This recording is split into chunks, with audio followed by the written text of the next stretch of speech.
Un corps emporté par la musique, habité par la danse mais meurtri par la maladie. Car à 70 ans, Marie-Claude souffre de spondyloarthrite, une maladie qui lui provoque des douleurs dans le dos et dans les articulations des mains. On baisse bien les épaules, on se relâche. En janvier, elle s'est lancée dans l'apprentissage du tango avec un mot d'ordre, lâcher prise. Quand je viens ici, il n'y a pas de stress, c'est un plaisir. Il y a des douleurs qui se réveillent un peu, mais on les oublie vite. Parce qu'on est bien, parce qu'il y a la musique, parce qu'on est dans un endroit reposant, agréable. Comme Marie-Claude, tous ses patients souffrent de rhumatisme inflammatoire. Et ce couloir d'hôpital est devenu leur salle de bal. Natacha leur enseigne le tango. Avec cette activité physique, elle a un objectif, faire taire leur douleur. La maladie fait que on a tendance à plus se raidir.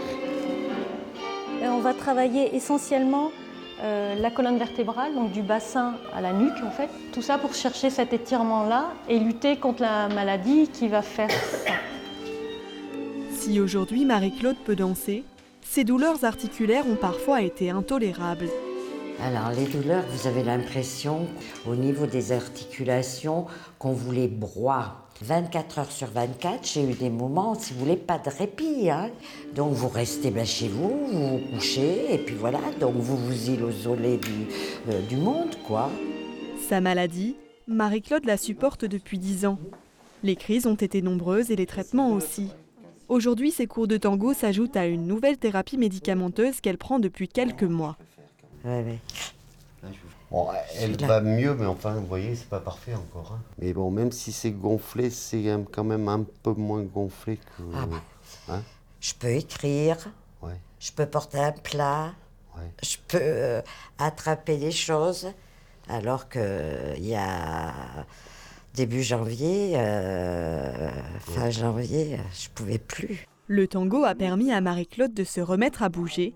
C'est d'ailleurs ce qu'étudie l'équipe soignante depuis le mois de janvier. La remise en mouvement, c'est ça ce qu'on cherche à montrer, c'est que ça remet les gens en mouvement, qu'ils reprennent de l'activité. C'est vraiment le critère majeur de l'étude. Après, bien sûr, on va regarder si ça améliore l'activité de la maladie, si ça améliore la souplesse, si ça améliore l'état psychique. On met les mains ici, on va se lever et s'asseoir. Marie-Claude n'est pas uniquement là pour danser. Elle doit aussi se soumettre à des tests bien précis. Ils permettent de savoir si le tango a un effet sur sa force musculaire et son endurance. Et là, note les nets progrès par rapport au premier mois, parce que là, vous tenez, c'est super. Bravo. En tout cas, pour la responsable de la recherche, cette danse a un réel effet sur les raideurs articulaires des patients. L'idée, c'est justement par des mouvements doux, parce qu'on fait le mouvement des pieds, des hanches, on pivote, il y a aussi des mouvements des mains. Ça fait mobiliser les articulations pendant 1 heure et demie, sans douleur, avec du plaisir. En plus, il y a des endorphines qui sont sécrétées. Donc en fait, ça a un effet sur les raideurs articulaires, sur les douleurs. Marie-Claude et toutes les autres patientes semblent conquises. Je me sens toute légère. Vraiment, c'est que du plaisir, là. Elles qui ne bougeaient plus attendent maintenant chaque semaine avec impatience leurs 2 cours de tango.